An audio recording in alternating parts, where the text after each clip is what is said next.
पूछना Jain Berlin Germany से। अभी मुझे पता नहीं चल पा रहा है कि मैं लाइव हूँ या नहीं हूँ। तो अगर कोई कमेंट मुझे दिखाई देता है तो कंफर्म हो जाएगा कि ये लाइव चल रहा है अभी।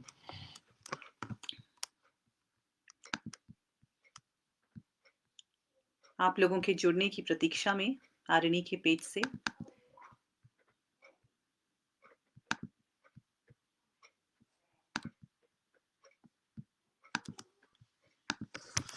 सभी को बहुत बहुत नमस्कार। आज बर्लिन में सुबह से ही काफ़ी तेज़ बर्फबारी हो रही है। नमस्कार मीनू जी, आप मुझे सुन पा रही हैं? मेरी आवाज़ आपको क्लियर आ रही है? मीनू जी जुड़ी हैं? जी जी जी।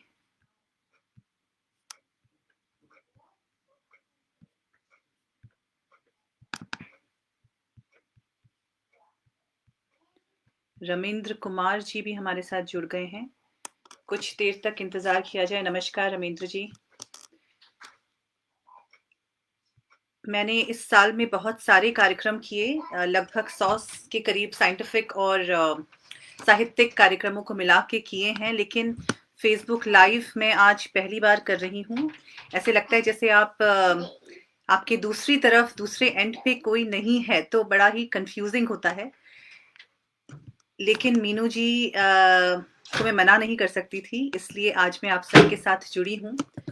और आज आप योजना जैन, जिसे ज़्यादातर लोग कवयित्री के रूप में जानते हैं, आज आप मेरा एक दूसरा पहलू देखेंगे। आज मैं आपको एक कहानी सुनाने जा रही हूँ।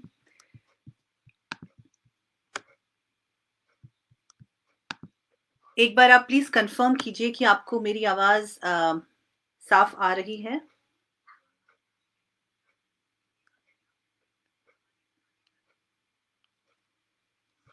जी, शेख वाहिब साहब जुड़ गए हैं। नमस्कार, आपको भी नमस्कार बहुत बहुत।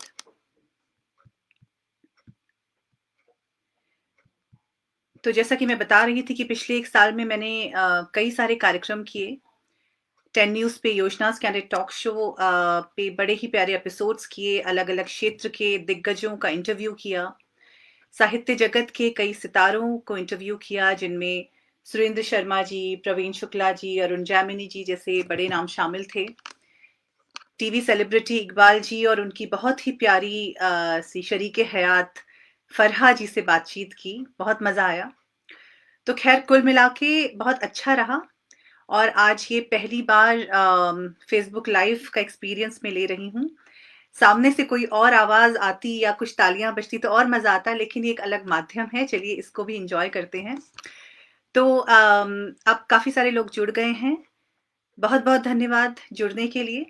और अब सीधे सीधे एक मुक्तक से शुरुआत करती हूँ कि पास होके भी कितने दूर हैं सब, पास होके भी कितने दूर हैं सब, अपनी ही मस्तियों में चूर हैं सब।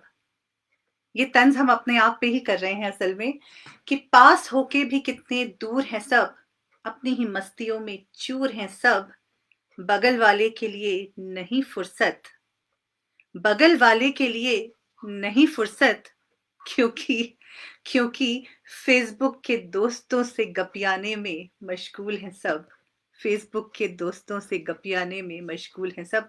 मैं खुद भी अभी यही कर रही हूँ आप लोगों के साथ। आप लोगों के कमेंट्स पढ़ रही हूँ, अपनी बात सुना रही हूँ, आपसे बतिया रही हूँ। और साथ साथ में परिवार की, अपने प्रोफेशन की, काम की जिम्मेदारियां भी निभानी पड़ती हैं उसके लिए। लेकिन कुछ चीज़ें जैसे कि कविता, कहानी और साहित्य और हिंदी, ये मेरी आत्मा के लिए ये एक ये एक ऐसी भूख है कि आप कुछ लिखते हैं तो आप ज़्यादा से ज़्यादा अधिकतम लोगों तक पहुंचा सके। तो बस इसके लिए, ये आत्मा की तृप्ति के लिए हम ये काम कर रहे हैं। तो एक और छोटा-सा मुक्तक आप सबके सामने रखती हूँ। बहुत शुक्रिया वाहिब साहब आपकी ज़रा नवाज़ी के लिए। कैसी ये तलाश है ज़िंदगी, कैसी ये तलाश है ज़िंदगी, ना बुझे जो कभी वो प्यास है जिंदगी। कैसी ये तलाश है जिंदगी, न बुझे जो कभी वो प्यास है जिंदगी। ठहर जा, ठहर जा, एक नजर जी भर के देख लूं तुझे। ठहर जा, एक नजर जी भर के देख लूं तुझे। जिसकी आरज़ू, जिसकी आरज़ू में भटकते भटकते बीत गई। जिसकी आरज़ू में भटकते भटकते बीत गई। वो वो मिराज है जिंदगी। वो मिराज है जिंदगी। कैसी ये तलाश है जिंदगी, ना बुझे जो कभी वो प्यास है जिंदगी। ठहर जा, ठहर जा, एक नजर देख लूं जी भर के तुझे। कि जिसकी आरज़ू में भटकते भटकते बीत गई। वो मिराज है जिंदगी। वो मिराज है जिंदगी। जी, बहुत बहुत शुक्रिया। आपके अच्छे कमेंट्स आ रहे हैं। और जैसा कि मैंने कहा था कि ज़्यादातर लोग मुझे कवयित्री के तौर पे जानते हैं, पर मैं एक कहानीकार भी हूँ, एक किस्सागो भी हूँ और किस्से सुनाने में मुझे बहुत मज़ा आता है। अ कहानियों की एक किताब पे काम चल रहा है, जल्द ही आप सबके हाथों में होगी। क्योंकि कहानियों की दुनिया ऐसी होती है कि यूँ लगता है कि जैसी सारी दुनिया का कंट्रोल आपके अपने हाथों में है। जैसे चाहे कहानियाँ बुनिए, जैसे चाहे किरदार बनाइए। पर मेरी कहानियों के किरदार हमारे आस-पास से आते हैं, हमारी आपकी ज़िंदगी से जुड़े हुए होते हैं। तो चलिए अब आपको एक कहानी सुनाती हूँ, एक अलग दुनिया में लेके जाती हूँ। तो ये कहानी है नाम कोई नहीं है। बस ये समझ लीजिए कि अपने किसी आस-पास के किसी इंसान को आप जब ये कहानी सुनेंगे तो शायद किसी न किसी नाम से आप इसे जोड़ पाएँगे। तो शुरू करती हूँ। ध्यान से सुनिएगा, कुछ बीच में एक भी तार छूट गया तो फिर मज़ा नहीं आएगा आपको कहानी का। तो इसलिए ध्यान से सुनिएगा। कहानी का नाम है आंदोलन। आसमान शहरों में नीला कहाँ दिखता है आजकल? पर आज पर आज वो कितना नीला, कितना साफ था, नीली चादर की तरह बिछा हुआ उसके सर के ऊपर। सूरज की एक-एक किरण हज़ारों टुकड़ों में टूट-टूट कर बेइंतहा सोना बिखेर रही थी चारों तरफ। वाक़ई दिन इतना उजला था या ये उसका भ्रम है? क्योंकि बड़े अरसे बाद आज उसकी आँखें धुंधली नहीं थीं। दिल के अंदर खुशी और उम्मीद का नया सूरज चमक उठा था, जिसे पिछले कई दिनों से खौफ और नाउम्मीदी ने निगल लिया था। आज वो वापस बाहर आकर मुस्कुरा रहा था। यकीन नहीं हो रहा था उसे कि ये उसी की आँखें हैं। ये उसी शहर का आकाश है और उसी आकाश के फलक पे हर रोज़ चमकने वाला सूरज है। तबाही की काली आंधी चले इस शहर में अभी चंद रोज़ ही तो गुज़रे थे। सारा शहर जला दिया था कुछ कुछ सरफिरों ने। उमा जी हमारे साथ जुड़ी हैं रशिया से। उमा जी एक कहानी सुना रही हूँ, नाम है आंदोलन। आप अभी जुड़ी हैं, अभी-अभी शुरू की है तो आपको मज़ा आएगा। ध्यान से सुनिएगा। तबाही की काली आंधी चले इस शहर में अभी चंद रोज़ ही गुज़रे थे। सारा शहर जला दिया था कुछ सरफिरों ने। जलती गाड़ियाँ, जलते घर, जलती दुकानें।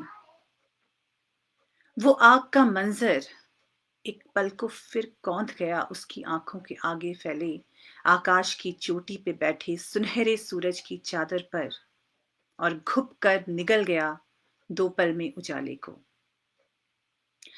आंखें मसलते हुए उसने फिर आसमान को ताका।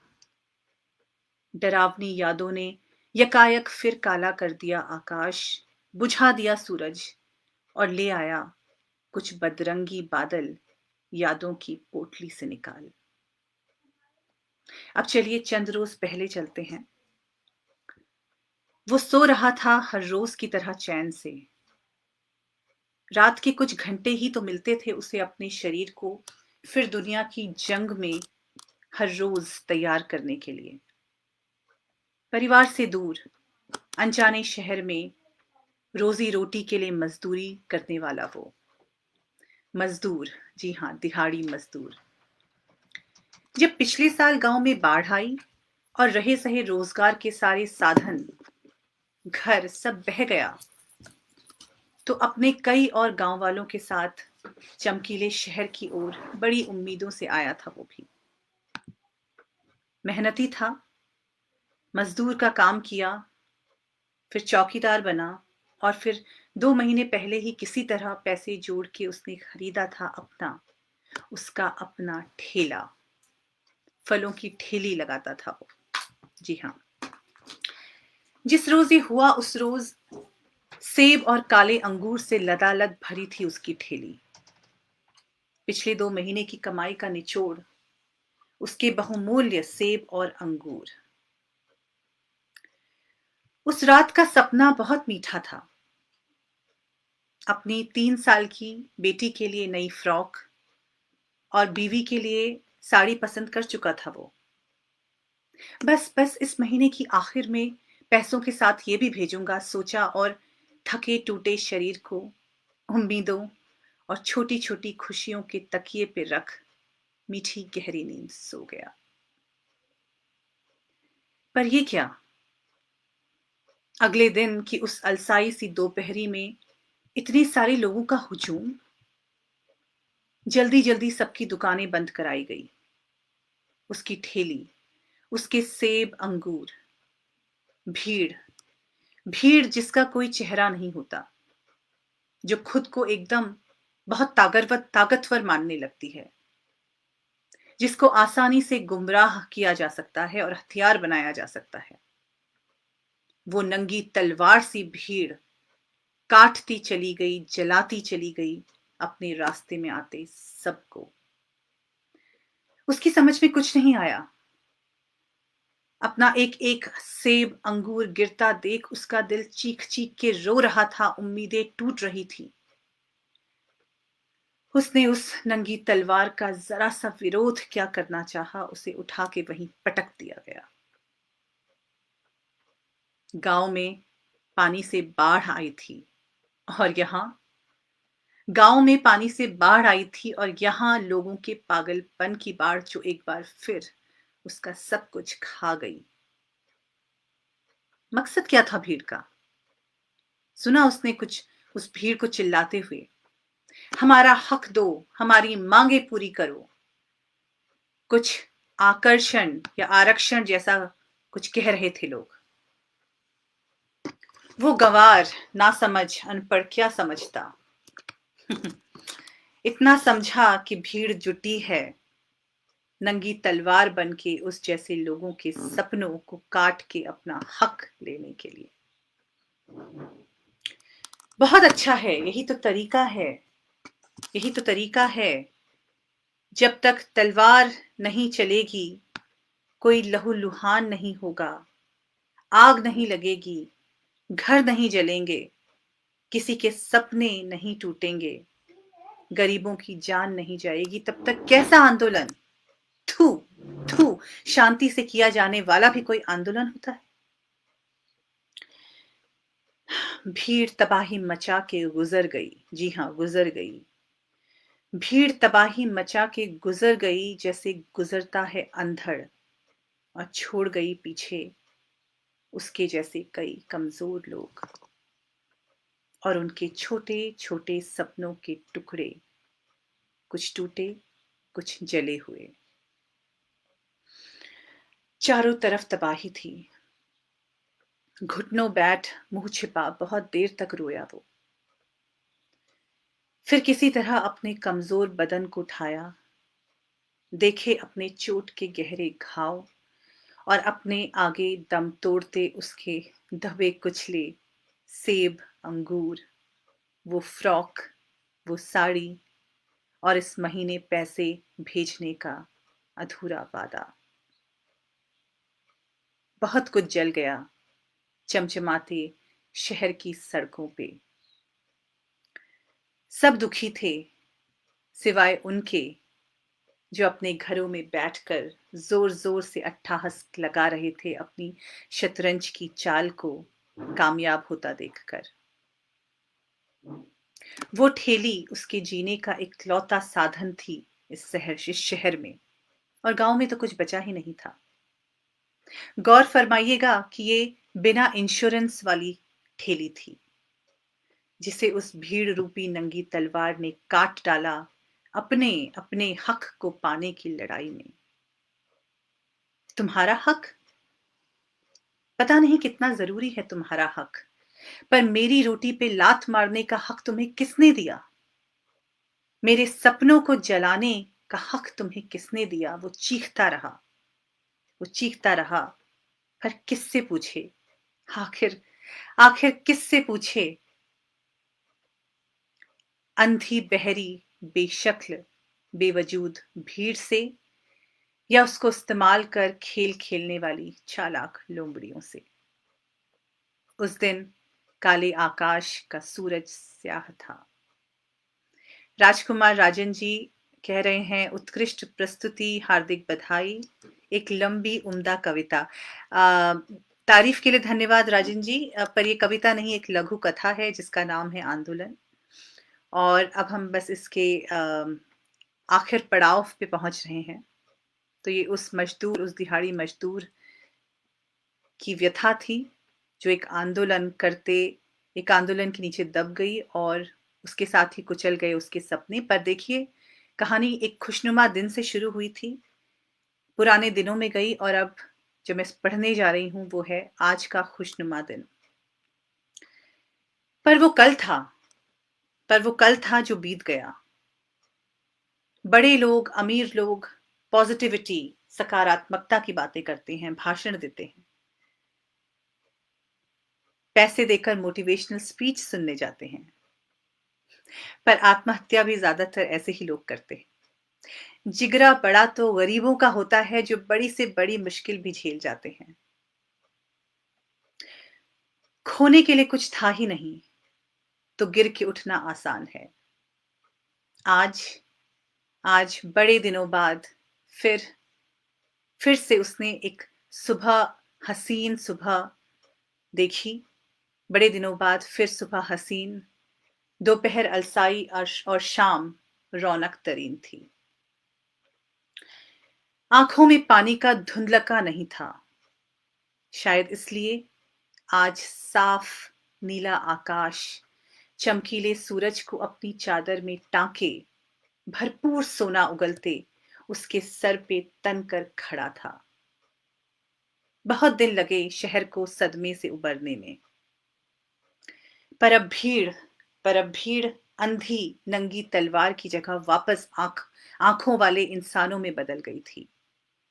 लोग सब्जी फल खरीदने निकले थे और मोल भाव कर रहे थे उसके सेब अंगूर के लिए। बहुत खुश था वो, सब कुछ भरा हुआ था आज। ध्यान दीजिएगा, आखिरी की पंक्तियां अगर आपने मिस कर दी तो शायद इस कहानी को लिखने का या आपका सुनने का मकसद खत्म हो जाएगा।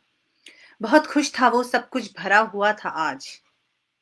दिल उम्मीद और खुशियों से, सड़कें लोगों से, उसकी ठेली सेब अंगूर से, और उसका झोला फ्रॉक और साड़ी से। पर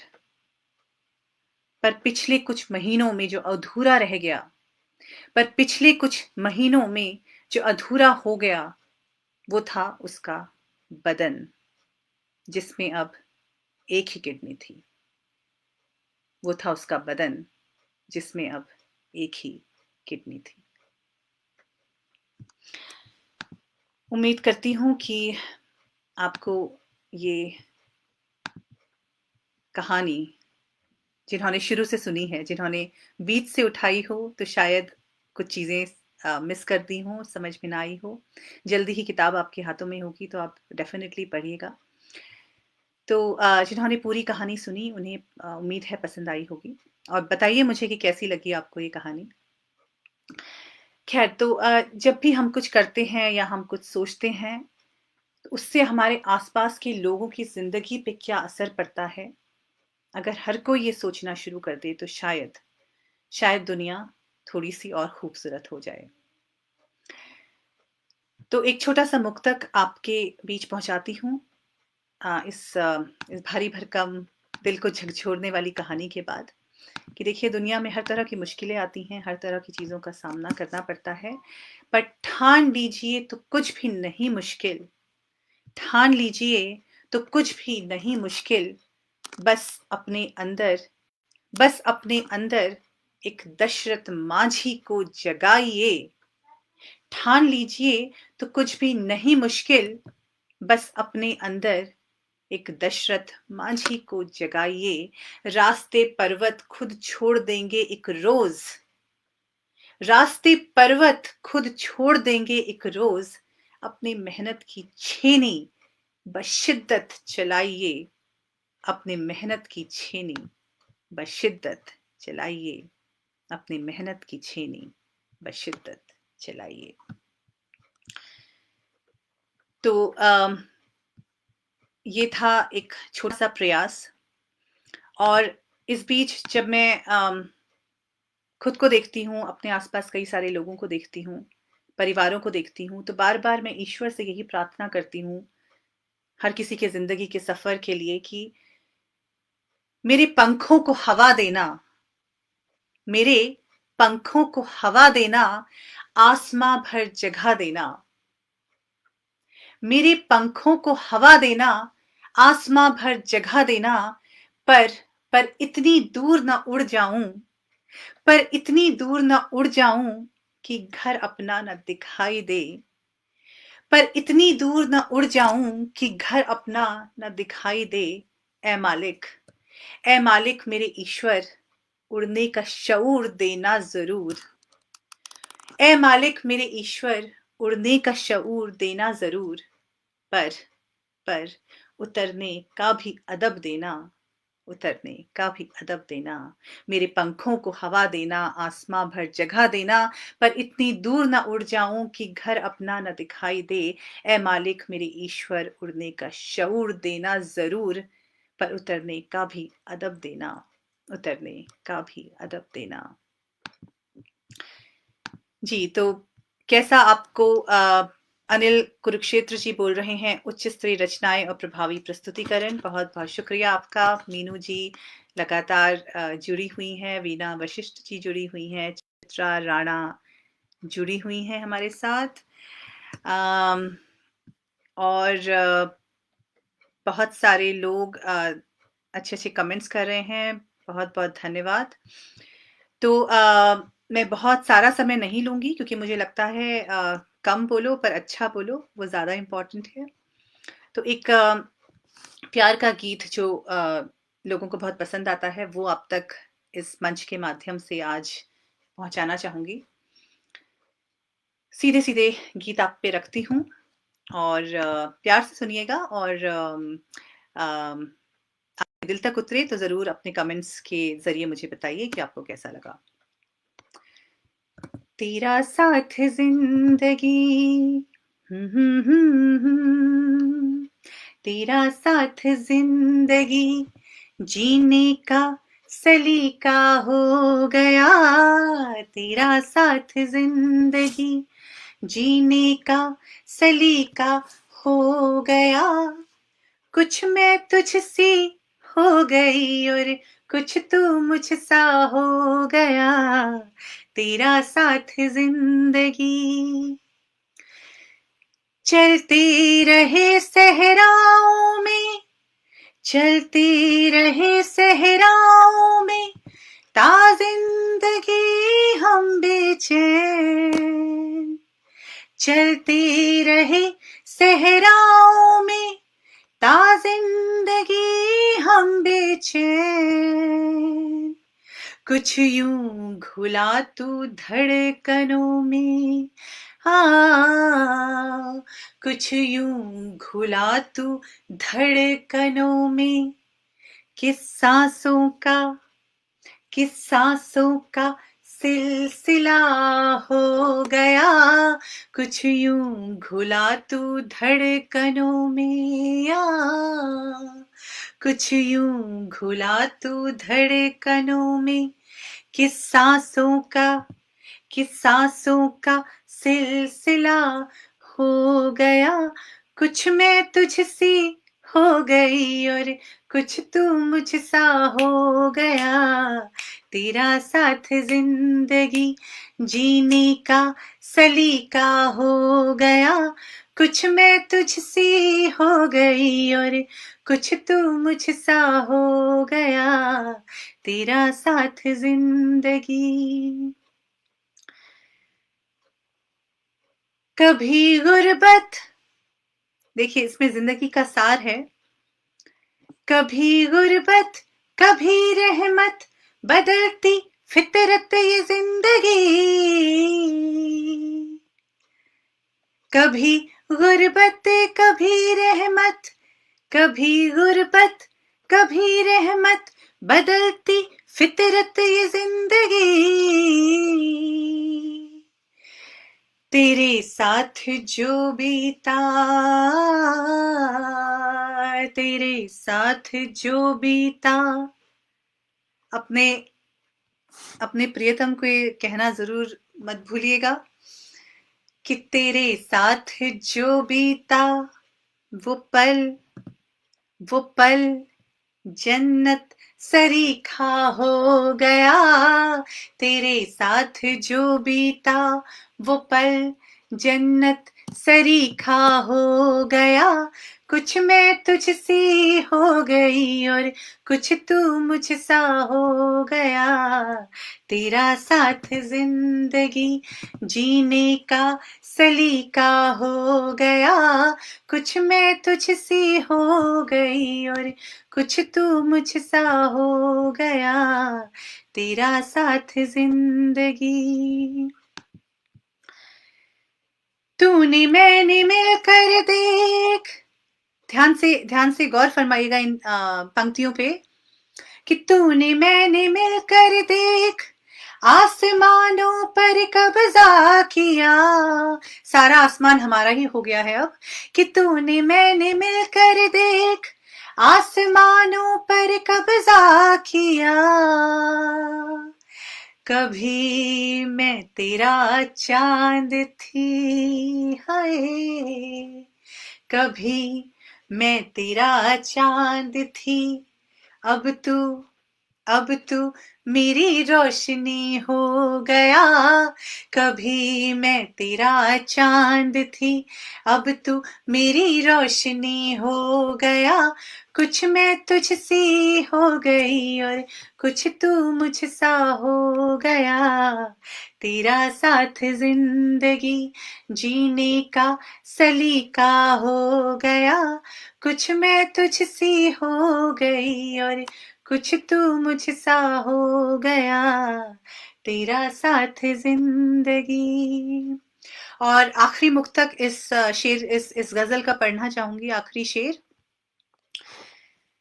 आज का मौसम भी बहुत सुहाना है। आज सुबह से बर्लिन में बर्फ पड़ रही है और बहुत अच्छी बर्फबारी हो रही है। मेरे घर से सामने बहुत अच्छा नज़ारा है नदी का। स्प्री रिवर, यहाँ की नदी का नाम है स्प्री, जो बर्लिन में है। तो हम यहाँ का नज़ारा देख रहे हैं, खुश हो रहे हैं। और मैं इस फेसबुक लाइव के ज़रिए आपसे जुड़ी हूँ तो दिल आज ज़्यादा खुश है। तो प्यार के नाम साथी के नाम, आखिरी ये 4 पंक्तियाँ कि यूं तो पढ़ डाले मैंने, यूं तो यूं तो पढ़ डाले मैंने दुनिया के शायर तमाम। यूं तो पढ़ डाले मैंने दुनिया के शायर तमाम,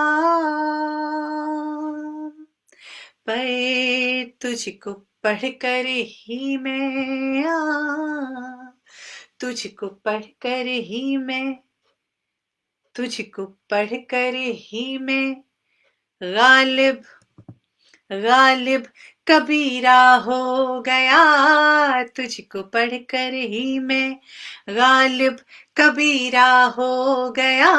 कुछ मैं तुझसी हो गई और कुछ तू मुझसा हो गया। तेरा साथ जिंदगी जीने का सलीका हो गया।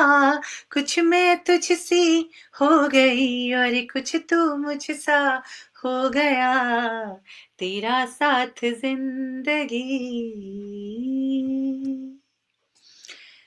जी, जी, जी। बहुत-बहुत शुक्रिया आपकी तालियों के लिए, आपके नमस्कार के लिए, आपके हमारे साथ जुड़ने के लिए।